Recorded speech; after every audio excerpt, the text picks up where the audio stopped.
Well, hi, Susan. Good afternoon. It's great to see you. Hi, What's Jen. is that a quilt behind you or a painting? This is a painting, one of my husband's paintings. He is an artist as well as a Uh-huh. Native American flute player. And forgive me, but I'll just hold this up a bit. Oh, wow. So that's not showing the true colors Uh-huh. of it at all. It's very vibrant. It's a beautiful painting. Oh, it's gorgeous. He's Even good. on Zoom, it's gorgeous. So Yeah. I'm speaking with Susan Mihalic, who is one of our instructors for the 7th annual Taos Writers Conference this July. And she's going to be teaching a 3-hour workshop on Sunday morning from 9 to noon. And if I have it correct, Susan, I believe that the title of your workshop is From the Mind to the Page, a generative writing workshop. So Yes. why don't we start off and have you share a little bit about what students can expect to take away from your workshop? Well, as you said in the subtitle of the workshop, it is a generative writing workshop. So we are going to be doing lots of writing within the workshop. There Okay. will be timed writing exercises, but they'll be directed. Of course, you can take an exercise like this and ignore the directions, and students are free to do that. But what I envision is if you are a novelist, you'll write from the point of view of your narrator. But this also works for nonfiction, it works for poets. It helps you generate material about your character, about the plot, and about the setting. Mm-hmm. So it This sounds like you're going to be giving prompts. I will have prompts. I have some fun prompts. I've got writing dice. So this will literally Oh, hint. what are those? What are writing dice? They're fantastic. They don't have a lot of sides. They're just like normal dice, Uh-huh. six-sided dice. But each side has a different word on it. And you just shake them up and spill them out and see what words come up. Uh-huh. They're one of my favorite prompts. When I was leading the write-ins for NaNoWriMo last Right. fall, we Mm-hmm. use the writing dice sometimes, and people Uh-huh. could pick three that really resonated with them or stirred something in them, and wrote in response to what that prompted for them. Uh-huh. I've got some tarot cards, I've got medicine cards, I have all kinds of fun prompts, and I am really looking forward to doing this. Well, it sounds like from what you're describing that this would actually be applicable to any level of writer, whether Yes. it's someone who's just beginning or whether it's someone who's been writing for a long time. Absolutely. Everybody has to start somewhere. And Uh-huh. a workshop like this can help people overcome their hesitations and their fears. One of the beauties of it is that since the writings are timed, sometimes we'll be writing for 5 minutes, sometimes we'll be writing for 10, 20 minutes. You don't really have time to stop and self-edit. As Natalie Goldberg says in Right. Writing Down the Bones, keep your pen moving. Mm-hmm. So that's what I want the workshop participants to do, keep their pens moving. And some of it, in my own experience, some of what I write is sometimes I don't know what to write. And eventually something comes to me. But I'm glad you also mentioned more experienced writers. I have been writing since I was 5. Mm-hmm.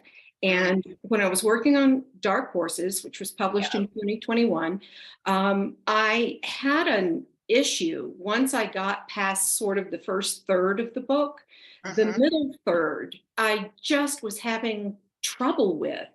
And a small group of writers would meet a couple times a week, and we would write for 2 hours, and we would use prompts.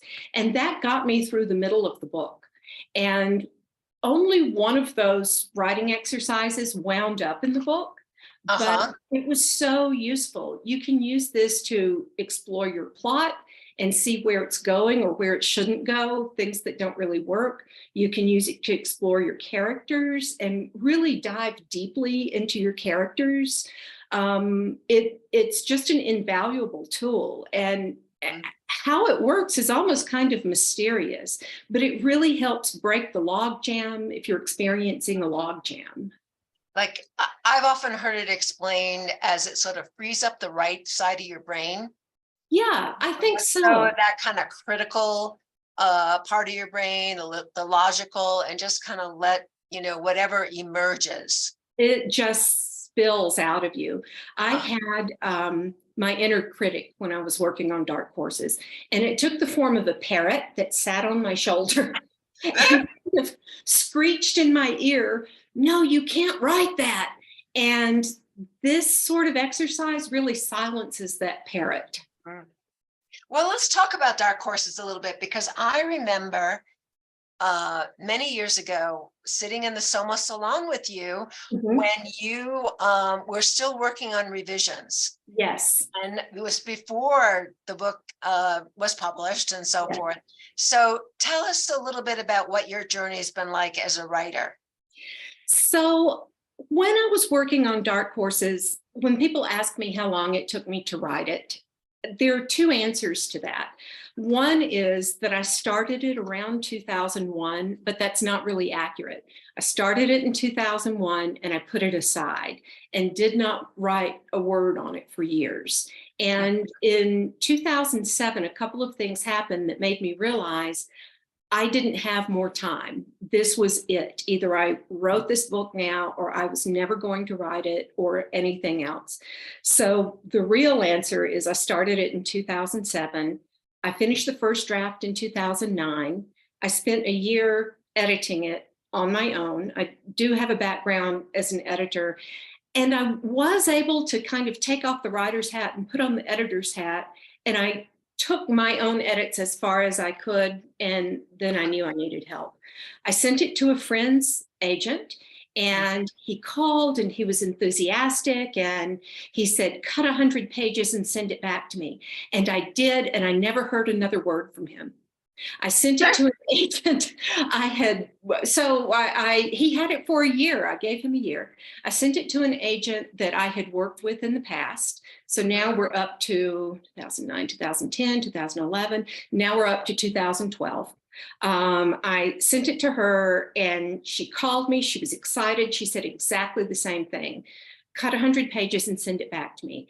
I did, and I never heard another word from her. So after that, for 2013, it spent its life in a figurative drawer. I was just so discouraged. And then in 2014, I thought, I am going to treat getting an agent the same way I should have approached getting an agent to begin with.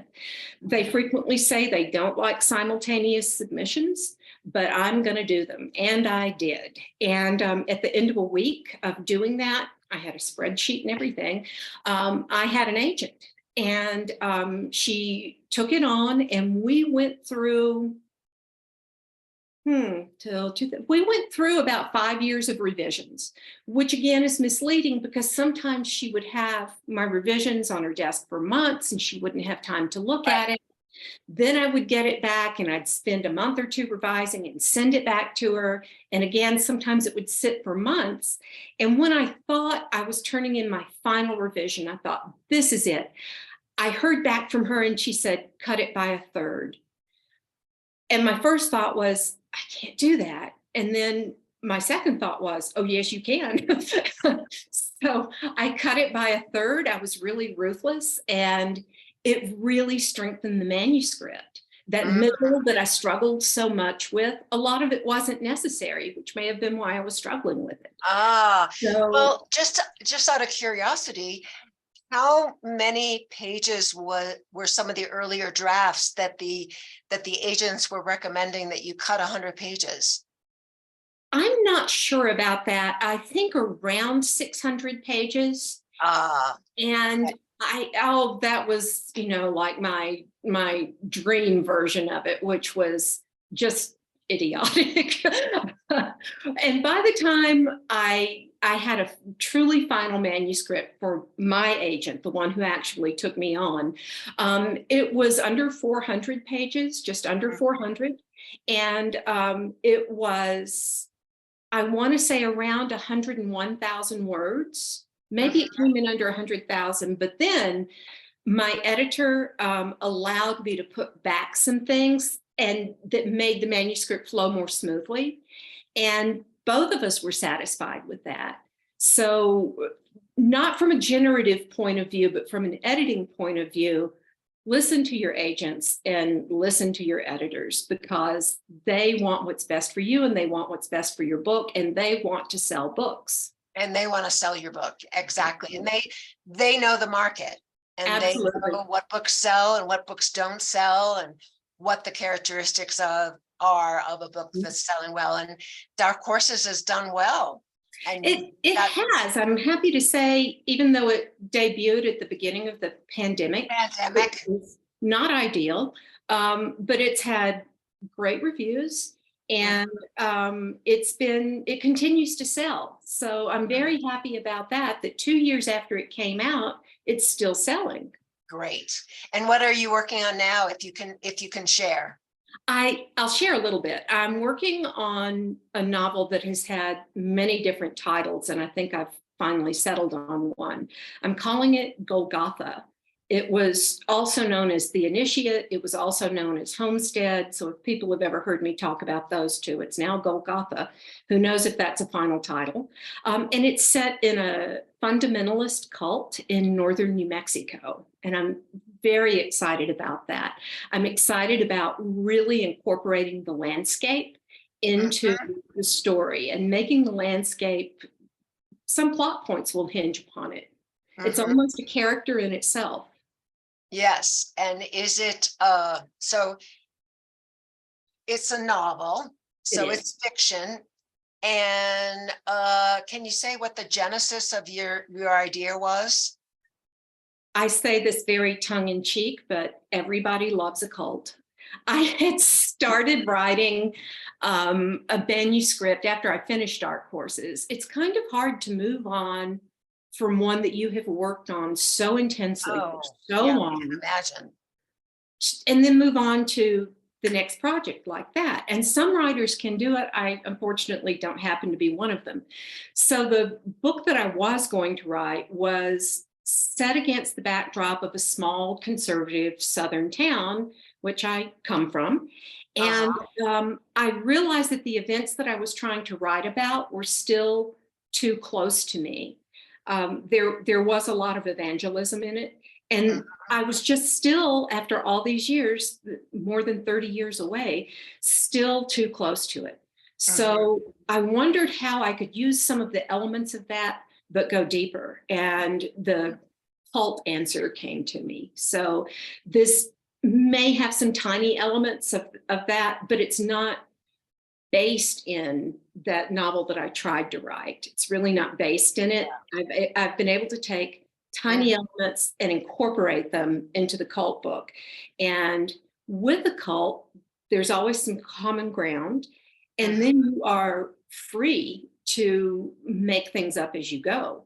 Right. And it's a bit unlike Dark Horses in that regard, because the horse show scenes were so tough for me to write because the rules change constantly. There are prescribed things that have to happen. Same kind of with the horse training. You have to be really knowledgeable or do your research. And well, you're a horsewoman, I understand. I am a horsewoman, but I don't ride dressage. My horse does. He was trained as a dressage horse, but we trail ride now. He is retired. He has a very happy retirement with lots of attention and lots of rides and lots of carrots. Nice, nice. And even though this is your first year teaching for the Taos Writers Conference, you have read for SOMOS before, and you also, didn't you lead a writing group for a long number of years, No Coast Writers? I did. I had a critique group that started around 2000, and we wound up disbanding at the start of the pandemic.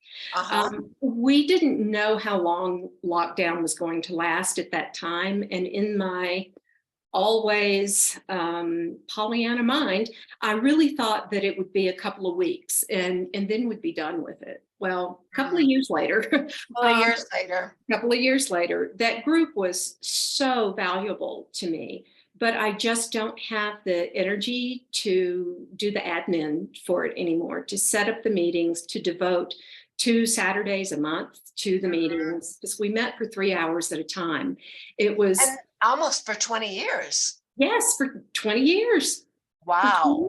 We had members come and go, and the members who stayed were those who could offer a thoughtful critique, not one that tore down the writer, because that's Right. never acceptable in my opinion, and who could receive a critique in the spirit in which it was offered. So those were our basic ground rules. You don't critique the person, you don't tear down their writing. You're here to help, and they're here to help you, and you show up for them the same way they show up for you. So it was probably the most civilized writing group on the planet because we always held those ideals in mind. And I do miss it, but I think all of us were just so exhausted after meeting for so long, but also by the pandemic itself. We never even thought of doing it on Zoom. Yeah. Well, anything else that you can think of that you'd like to share, either about your own career or your workshop that you're going to be offering in July? Oh, the workshop. It is going to be so much fun. I can pretty much guarantee folks they're going to have a good time. You'll meet other writers. It's so great, since writing is such a solitary occupation, to spend time in the company of other writers and writing in the company of other writers, which is also one of the things I love about the nano write-ins. We're working together. We have no idea what other people are working on. We're just sitting there doing our own thing. But it's so reassuring to hear the pens moving across the page or the click of the keyboards. It's just a special experience. And this is going to be a very supportive environment. So no one need have any fear. They will be taken care of in this workshop, and they're going to leave brimming with handouts and ideas and very excited about their writing. Well, thank you, Susan. It sounds great. It sounds very supportive and nurturing. And I'm really thrilled to have you be one of the faculty members this year, and look forward to seeing you in July. I am thrilled to be on the faculty. Thank you so much for the interview, Jan. I really appreciate it. All right. Bye-bye. Have a great day. You too. Bye-bye.